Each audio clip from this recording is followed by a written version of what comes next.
आज हमारे चैनल का खास कार्यक्रम युवा बेरोजगारी पे खास चर्चा की जाएगी। हमारे साधना चैनल पर राहुल व्यास समाज सेवी जुड़ चुके हैं, उनसे आज खास मुलाकात करेंगे। राहुल जी, आप बताएं कि मध्य प्रदेश में युवाओं को बेरोजगारी बहुत बढ़ गई है, उस पर आप क्या अपनी प्रतिक्रिया, अपने क्या विचार रखेंगे, बताएं। सर्वप्रथम मैं हमारे साथी भाई शोभित अग्रवाल जी को धन्यवाद देना चाहता हूं, जो आपने समाज के ऐसे कठिन से कठिन कहने को चाहिए कि एक व्यक्तिगत समस्या को लेकर आज अपने कार्यक्रम के बीच में उपस्थित हुए हैं और मुझ जैसे साधारण से व्यक्ति को अपने कार्यक्रम में रखा, इसके लिए मैं आपका आभार व्यक्त करता हूं। जैसा कि प्रायः देखने में गया है कि आज समाज में सबसे बड़ी समस्या बेरोजगारी है। हर घर से एक ना एक व्यक्ति बेरोजगार है। बेरोजगार की अलग अलग कंडीशन है। प्रायः देखने में गया है कि आज एजुकेशन वाले व्यक्ति हैं, कोई ज़्यादा पढ़ लिख गया है तो वो भी बेरोजगार है। किसी ने अन्य किसी विशेष वर्ग की तैयारी की है, कोरोना काल में उनको भी जॉब से हटा दिया गया है। और निचले स्थल पर चर्चा करें तो देखा गया है कि पंचायतों में इतनी ज़्यादा भ्रष्टाचारी बढ़ गई है कि ग्रामीण मजदूर अपने ही गाँव में काम नहीं कर पा रहे हैं और अपने गाँव से पलायन हो रहे हैं। तो प्रायः हमारे जनप्रतिनिधियों से हमारा केवल इतना ही कहना है कि आप बेरोजगारी की समस्या को दूर करें। आप ज़्यादा उस संबंध में विभिन्न प्रकार की योजनाएं चला रहे हैं, इसमें आपका मैं आभार व्यक्त करता हूं। लेकिन आप देखें कहीं ना कहीं वह योजनाएं जमीनी हकीकत तक हमारे बेरोजगार साथियों को उपलब्ध नहीं हो पा रही है। देखने में आया है ऐसे कितने ही हमारे क्षेत्र में समस्याएं आती हैं।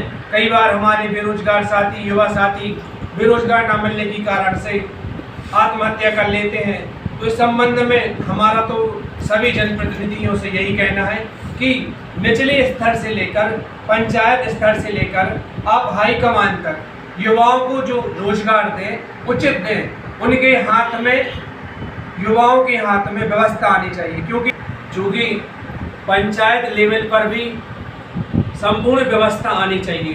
प्रायः देखने में आया है कि हमारे ग्रामीण छोटे छोटे बच्चे अपने माता पिताओं के साथ बिना विद्यालय के, चूँकि कोरोना काल में सबसे ज़्यादा अहित बच्चों का हुआ है, बिना विद्यालय के और माता पिता के साथ दिल्ली बम्बई जाने के लिए मजबूर है।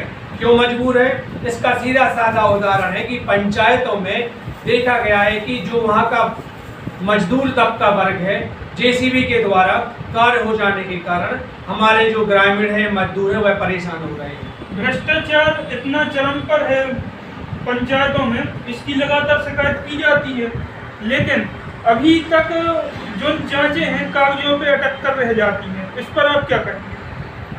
प्रायः मैं तो इस चीज़ों पे यही कहना चाहता हूँ कि भ्रष्टाचार की समस्या हमारे भारतवर्ष से पूर्णतः के लिए बंद होनी चाहिए। और यदि प्रमाणीकरण हो जाए इसके बाद में, जैसे कि अभी कई बार देखा गया है कि भ्रष्टाचार पर हमारे जो जनप्रतिनिधि होते हैं, हमारी जो जनता होती है, तो प्रायः जनता का शोषण होता रहता है।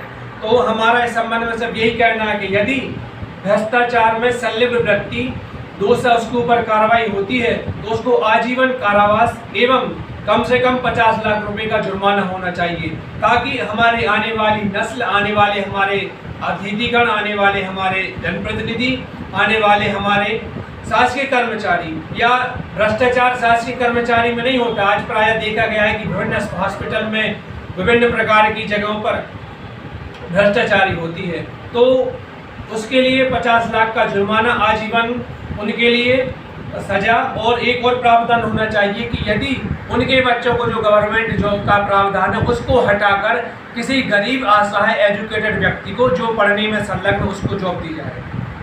लेकिन भ्रष्टाचारियों पे राजनीतिक संरक्षण होने के कारण कार्रवाई नहीं की जाती है, तो इस पर आप क्या कहेंगे? ये तो बहुत ही विकट समस्या है, क्योंकि प्रायः देखने में आया है कि सिस्टम दो प्रकार से चलते हैं। एक चलता है हमारा जनप्रतिनिधि और एक होता है हमारा शासकीय कर्मचारी। जैसे आप पंचायत में देखें तो पंचायत में सचिव होता है जो कि शासकीय कर्मचारी है, और सरपंच होता है जनप्रतिनिधि है। इस संबंध में क्षेत्र में जो हमारी समस्याएं आई हैं या मेरा जो व्यक्तिगत अनुभव रहा है, तो गवर्नमेंट को अपने हिसाब से समिति बनाता है ग्रामीण में। जैसे प्राय आपने देखा गया है कि अभी कोरोना काल चल रहा है और माननीय हमारे शिवराज सिंह चौहान जी ने गांव में एक समिति बनाई है कि अभी सरपंच का पंचायत का कार्यकाल 5 वर्ष से अधिक हो गया है और लग रहा है कि किसी कारणवश चुनावी व्यवस्था हमारी ढीली पड़ी हुई है।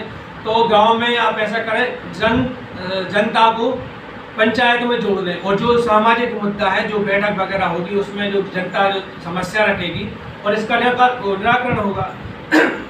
प्रायः अब देखने में ये आ रहा है कि जो जनता होती है, सरपंच सचिव या पंचायत कहें या कोई भी शासकीय कर्मचारी कहें या कोई भी अंतर्राष्ट्रीय लेवल का संगठन, सिर्फ अपने ही लोगों को अपने इस चीज़ों में इन्वॉल्व कर लेते हैं और उनके माध्यम से भ्रष्टाचारी को अंजाम देते हैं। बहुत बहुत धन्यवाद हमारे साथ समाज सेवी राहुल व्यास जी इस कार्यक्रम पर पधारे।